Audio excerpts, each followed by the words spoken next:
We're continuing the series of Win the Day. This is the beginning of the second week of January, and we're continuing this topic to talk about how in this new season of life, there are certain things that we do and habits that we have with New Year's resolutions and goals and planning. And it's an honor for me to be here, especially just because we got over the milestone of our 9th anniversary at Church at the Bridge, which is awesome. Let's give it up for that.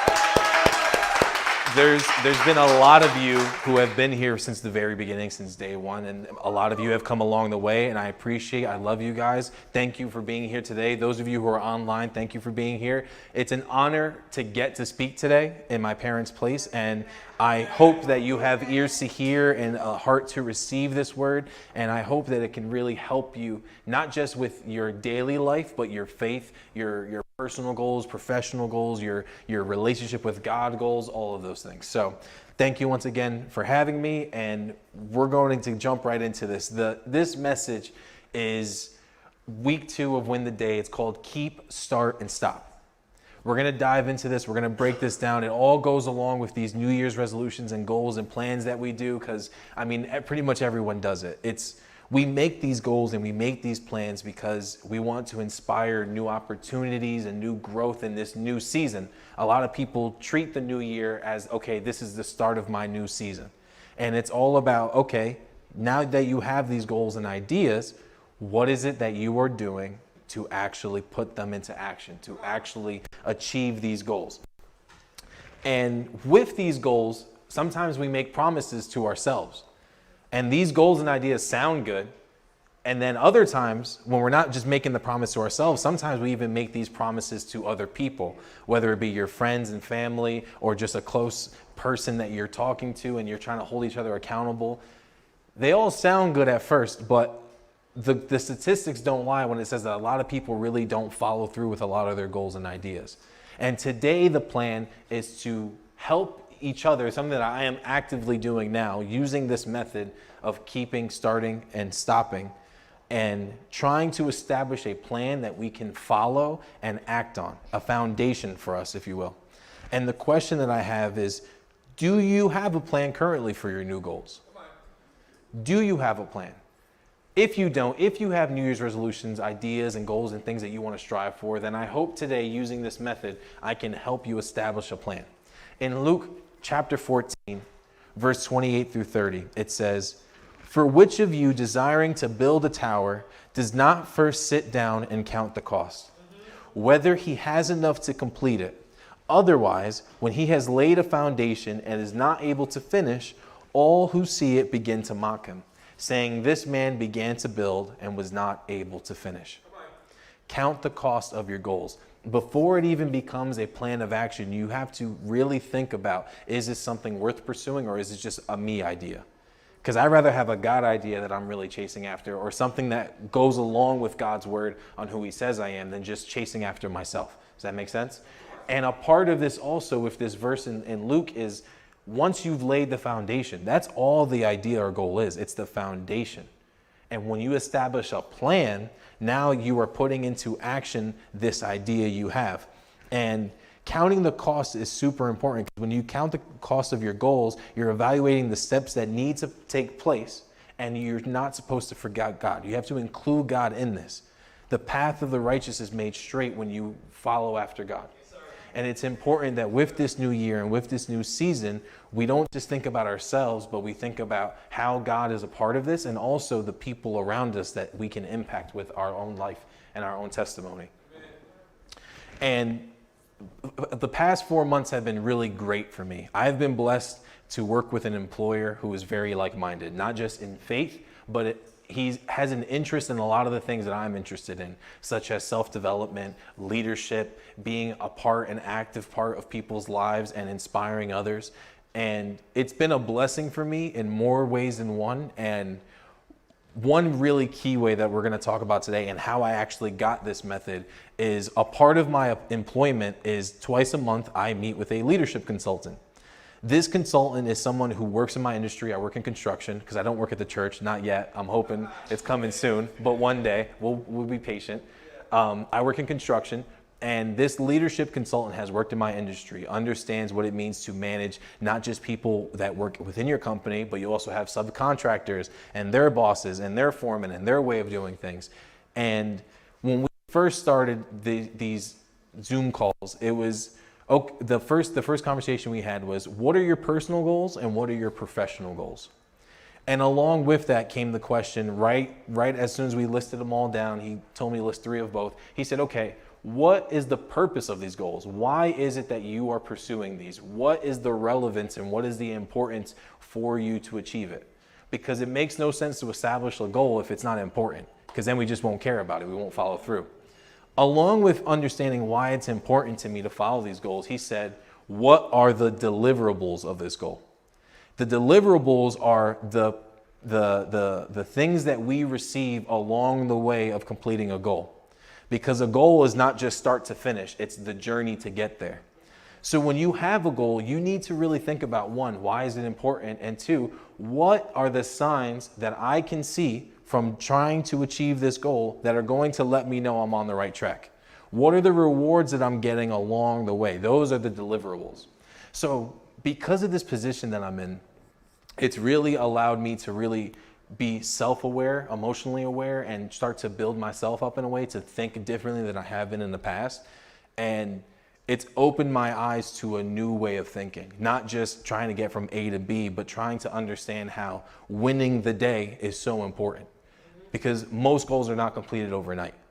And these are a journey, and it's not just a journey that we're supposed to hold on to for ourselves, but it's our journey through our walk of faith with God and those around us.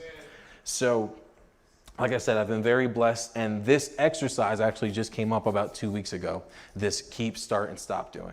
So I want to give an example of it, but before I do, I want to explain something. That a goal without a plan is just an idea. A goal without a plan is just an idea. And I tend to think I have a lot of good ideas, but they don't always work out for me. And I'm sure everybody has lots of ideas that they think about, but do you actually make a plan, or does it just stay in the idea stage? Do you actually have a plan of attack on how to achieve this, or is this something that pops into your head, you think about it for a day or two, and then you just kind of throw it in the trash? Like, that's an old idea. I got to come up with something new. It's something that's so important, because in the Bible, in Ecclesiastes chapter 5, verse 3, it says, "For a dream comes with much business, and a fool's voice with many words." The business to a goal is the actions and plans that you put in place. Because you don't actually complete the goal just by making a plan. That's just words. You don't actually get any growth or any improvement by just saying you're going to do something. It takes actual action and effort to get to that place. So with the start of this new year, I'm sure many of you have goals and ideas, maybe stuff that you've been working on before the new year that now you're just really trying to solidify and get more progression, get more fruit from it. And I hope that using this method, we can really establish a path for yourself to move forward. So let's choose an easy one so I can give you an example of how to use this. An easy example for a New Year's resolution, it's one that in America is probably one of the most popular ones, is either losing weight, getting in shape, or just improving overall health. It's one that's the most common in America today. And it's something that doesn't just mean like you're losing weight, but maybe you got like a bad report, maybe you're feeling aches and pains, maybe you just looked at yourself in the mirror and you're like, you know what, I think I could do better. Like that's the type of instinctual moment that we have when coming up with a goal, is that moment of I need to change. And it's not something that just happens overnight. It's something that happens in a process. It builds up to a point where now all of a sudden you want to make this real. You want to make this happen. So using the keep, start, and stop method, what we see, one of the things that we should keep doing is holding yourself accountable. Holding yourself accountable. That moment when you finally decide, you know what, I'm going to do X, Y, and Z. I'm going to start losing weight. I'm going to start improving my health. I'm going to just get fit. I want to be a little bigger. I want to be a little stronger. That's the moment where your accountability to yourself kicks in. And like I just said, it's not something that just happens overnight. It happens because it's a slow progression till all of a sudden you get to that point where you can just no longer take it. So one of the ways that we keep holding ourselves accountable is every time we think about this or a start of a new day, we say, I am going to do this today because I want to do that. That's something that you keep doing once you establish the goal. And remember, this is just an example of losing weight or trying to get fit. Another thing that we should keep doing is the desire to achieve the goal. It's slightly different than holding yourself accountable, because holding yourself accountable is just you maintaining that idea in the forefront of your mind. But the actual desire to do it is important to keep. Because like I said, it's something that builds up to this point, but then people start to lose desire because sometimes they make excuses on it's too hard, or I don't have enough time, or I got other things going on. If you really desire to achieve something, you wanting to do it is gonna burn with a passion in you to actually pursue it, versus when you make something a chore and a responsibility, sometimes we kind of like put those to the side. So one, is keeping yourself accountable. Another is keeping this desire to achieve this goal. And another thing that we could do with this example is keeping what good habits you already have. Because I'm sure there's some people in this room like where they were once like, you know what, I kind of like working out. I kind of like running. I kind of like doing this kind of activity. Then why don't you just do that more? Or some people say, oh, well, I kind of like eating fruits and I kind of like eating like vegetables. Why don't you try juicing and smoothing? There's a way to keep the good habits you have, but just implement them in a new way. Do something fresh, do something new. You're keeping one of the things that you actually were doing, but now you're gonna start doing it a lot more, which leads into what we should start doing. Once again, using this example, one of the things that you could start doing to get more fit or to improve your health is to meal prep. I don't know if anybody in here does it, but meal prep is a great way to structure your week. There's no guessing, okay, what am I gonna eat today? Because you've already planned it out. Because I know for me, that could be an excuse. Oh, I don't really know what I'm gonna eat. I didn't pull out any meat because it's frozen. So you know what, I'm just gonna go get McDonald's, or I'm gonna go get this, or I'm gonna go get some Spanish food, right? Like it's a normal thing, but getting rid of those excuses and actually starting to plan it out, not just for the next day, but for an entire week, starts to impact you in a different way. Because now all of a sudden, not only did you build a schedule for what you're gonna eat, but now it starts to affect the way you buy groceries. Because now that you planned out your meals for the week, now you start to think, okay, well, if I buy this, that goes with this meal. On Wednesday, I could do that. On Thursday, blah, blah, blah. I have leftovers for lunch. Like, you start to plan it out. Remember, this is just an example, but it's one of the ways how one action can trickle into something bigger. Another thing that you can start doing is going to the gym. Not just holding on to a membership and saying, oh yeah, I go to this gym, but to actually start going, to actually make time to go, whether it's at night, early in the morning, if you do it 3 days a week, because you know every day a week is a big commitment.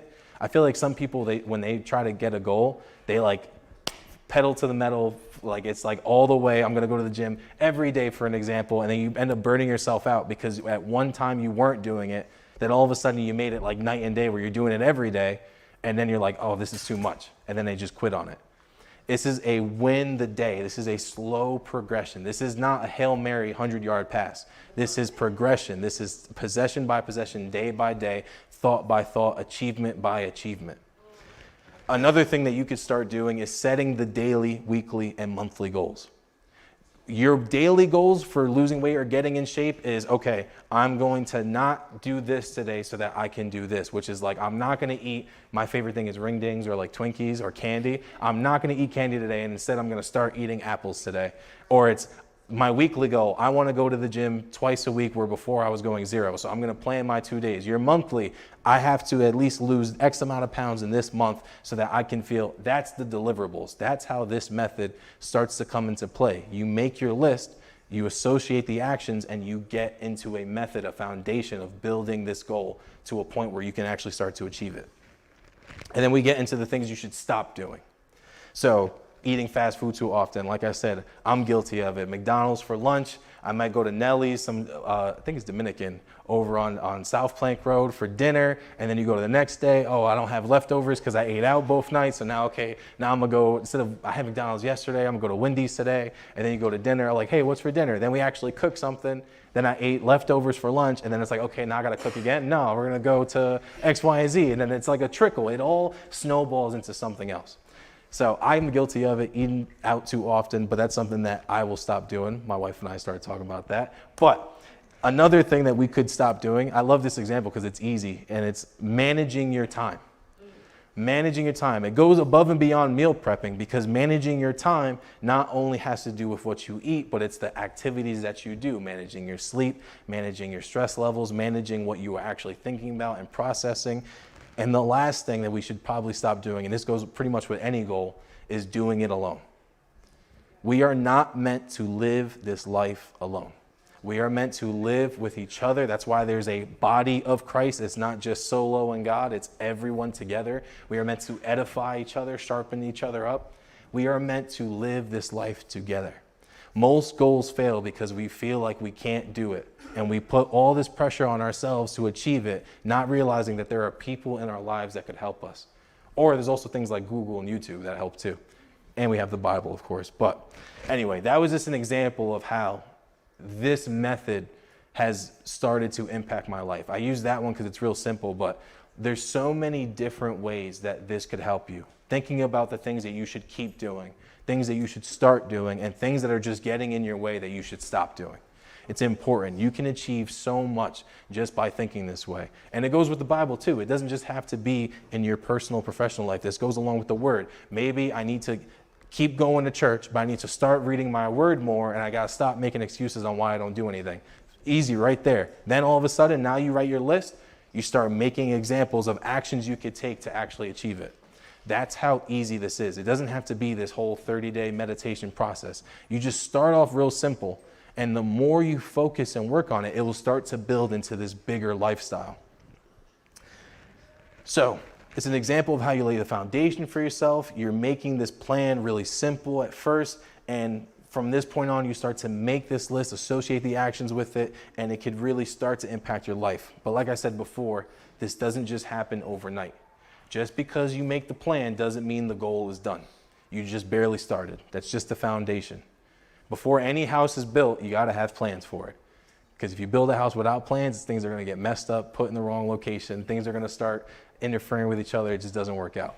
And we ourselves need to look at our lives as the house. We just sang it in the song. My life was built on you. My life was built on God. That's the foundation that we should be focusing on. So when I was writing this sermon, I started thinking about the book of Joshua. And it's not just because that's my name and it's easy for me to relate to it, but the book of Joshua is so impactful for this message because in the beginning of the book of Joshua, we see that a new season, a new time for the people of Israel has started. The book of Exodus was all about Moses and the people of Israel going to the promised land, and Moses was going to the mountain to talk to God, and Joshua was with him every step of the way as his assistant. And when we get into the book of Joshua, we now see that a new time is coming. Moses is now past, and now it's time for Joshua as the leader of the people of Israel to step up. And when I read the book of Joshua preparing for this message, it was something that I thought I was going to have to read the whole book of Joshua and then go back and condense it and do all these things. But just in the first book of Joshua alone, we get everything we need for this method to come into action. So in Joshua chapter 1, verse 1 through 3, it says, after the death of Moses, the servant of the Lord, which is important. That's a title of position. It's not just after the death of Moses. It's Moses, the servant of the Lord. The Lord said to Joshua, the son of Nun, Moses' assistant, Moses, my servant, is dead.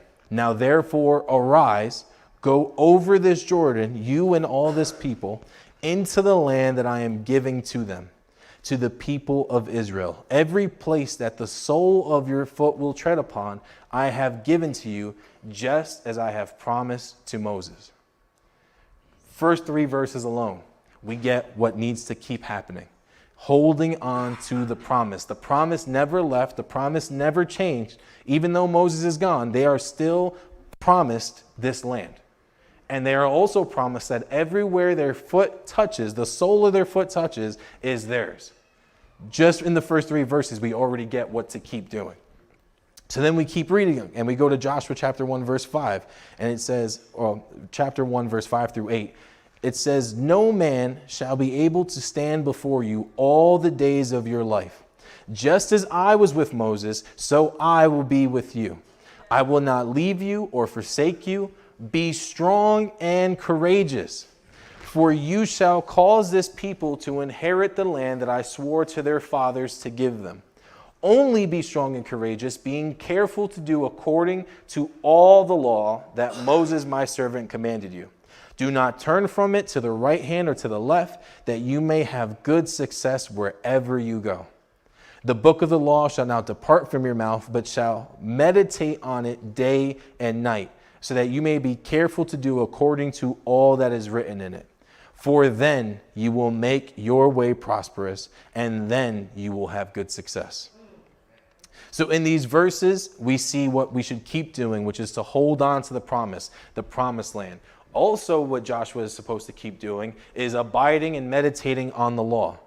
In Joshua's time of leadership, it's not just, okay, Moses is gone, you're the next runner-up. No, now it's your turn to lead by example, because that's what Moses did. Moses led by example. Moses walked and talked with God, literally was on a mountain talking with God and living his life through God's teaching.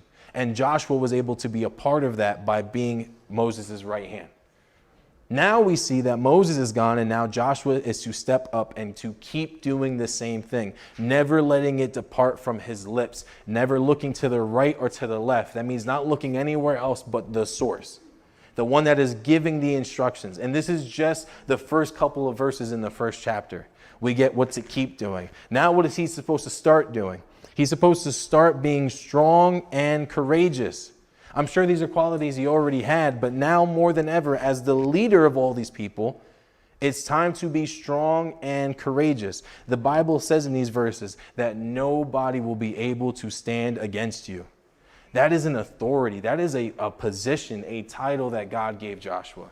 And he is meant to walk in it. And now that he's the leader, now it's time for him to step up. Moses is gone. It's time to stop mourning. It's time to arise and get the people moving. It is time to cross the Jordan into the land that he has given them already. And another important thing to keep in mind too is that Joshua is now part of the new generation. The previous generation was promised the promised land, but because of the lack of honor they had for God, they were never able to get there. So now Joshua, being the new leader, the new example for them on how they are to be and to act and to respond and to live according to the word that God has given them, now it is time for the new generation to walk to the promised land, to take the land that God has already given them. It's important. So we have the keep, we have the start, and what are the things that he's supposed to stop doing? He's supposed to stop mourning Moses and get going. It is time to move. A lot of people treat this new year as it's the new season. It's a new chance for us to renew ourselves, renew our thinking, refocus, recenter our lives, and that's perfect. But are you following a plan and a purpose? Or are you just following your good ideas? It's important. You have to establish what to keep doing, what to start doing, and what's getting in your way that you should stop doing. It is important for us. And we see that the meditating of the word day and night was to help Joshua keep his desire, keep his focus on God. This isn't just some rules to keep his position. This is him being an example from God to Joshua, and then from Joshua to the people of Israel. To be that light, to be that example. And we, as we go about our business, as we go about our lives trying to achieve these goals, we have to understand that we have a duty, a responsibility to be a light to this world. We have a responsibility as doers of the word, not just hearers, to start and take action with the tools and the resources that God has given us. And it's crazy for me because the church has been going on for 9 years now. And the crazy part is how far we've come in what feels like such a short amount of time, but really it's 9 years. Like the people that have been with us from the very beginning. I've been a pastor's kid my whole life, but being actually a part of this church is such a life-changing thing. And I hope that you guys can appreciate how awesome it is to be where we are. And it's not just because of Pastor Jose and Pastor Annette, but it takes a multitude of people answering the call of God to be where we are and to operate how we're operating. We're in a place, thank you, we're in a place in the city of Newburgh where the light is needed more than ever. And it's not because the people are bad. It's not because the people are evil and we need to clean them and cleanse them. No, it's because there just needs to be a responsibility here. There needs to be a calling, a guiding light, because they're lost. I never say anyone is evil. They're just lost. They don't understand. And that's what darkness is. It's the lack of knowledge. And we, being of knowledge and of understanding, need to be a light to them.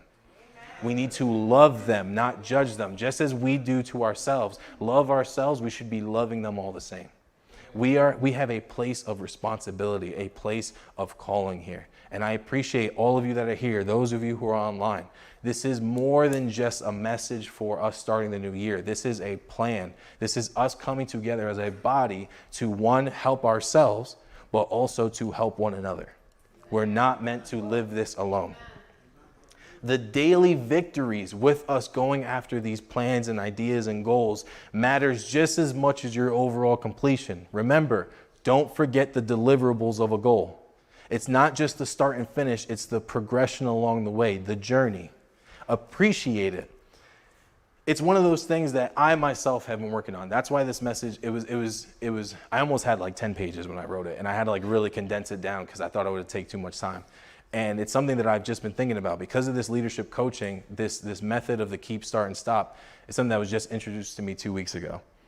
And me being 27 years old, I sometimes put too much pressure on myself to be at a certain place in life ahead of where I am now. And the consequence of that is me chasing after promises that God's already given me. Me chasing after something that God said is already mine, and me saying, well, I got to do this and I got to change that. And I'm putting all this pressure and burden and weight on myself. Meanwhile, God is saying, I already given it to you. Why are you pursuing me? I'm already with you. Why are you chasing after me, trying to change yourself to fit into something that I already accepted as you are? And it's something that this message, when I wrote it, I was already in the midst of thinking about it. I was already in the midst of creating this mindset for the new year. And it's because of the position that I work in. Not just me in my Christian walk, but the position I work in. Like I said, I'm 27. I'm the youngest in my company that I work with. I work in construction. I work with subcontractors that are more than twice my age, and they've been doing construction longer than I've been alive.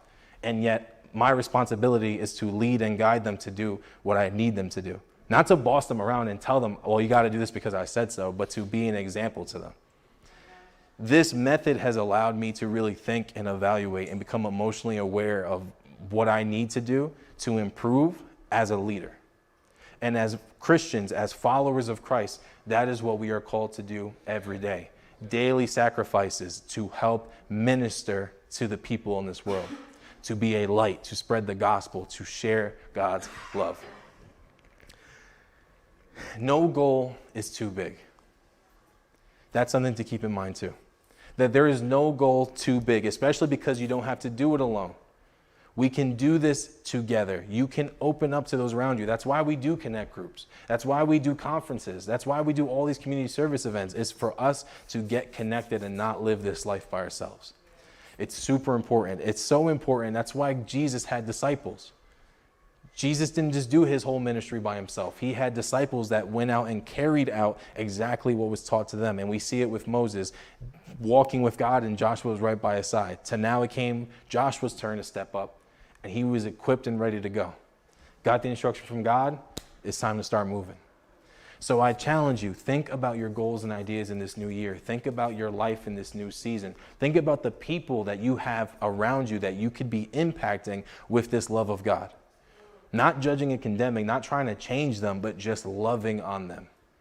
It's important. So, as we close out here, I want everybody to rise to their feet. And I want to close out with an understanding that we are in this together. That we have this love and appreciation for one another. And I want you guys to understand that the answers from God to the righteous are yes and amen. That we have been given everything pertaining to life and godliness by God. And that our walk with God is through faith and through love and through your knowledge and understanding of him. You can't do this walk of faith just by coming to Sunday and listening to the sermon. You got to really build yourself up with a knowledge of the word. You have to put this plan into action in your own life. And that's what we are here to do as a people. That is our plan. That is our vision here, to connect with God, to connect with people, and to connect with our communities. And it's for a reason. So in this new year, in this 9th anniversary of Church at the Bridge, I want each and every single one of you to leave with this thought today. No goal is too big. What is your foundation? And what is your plan of attack moving forward? The past is behind you. 2022 is gone. You may still be feeling whatever happened to you in that year, but guess what? It's behind you. What are you doing today, and how are you moving forward? It's a new season, a new day, a new opportunity for a life more and abundant than what you've already lived up until this point. Hey everybody, thank you so much for joining us here at Church at the Bridge today. I pray that you had a personal encounter with God, that He spoke to you powerfully, and that He met you at your place of need with this message. I also want to encourage you to go ahead and subscribe to our YouTube page. By doing so, you'll be able to check out past messages, past events that we've done. You'll also be able to see what's happening now and those things that are to come. And lastly, I'd like to invite you to join with us in all that God is doing with your giving. Feel free to do so on our website. Again, thank you again for joining us, and I can't wait to connect with you next week.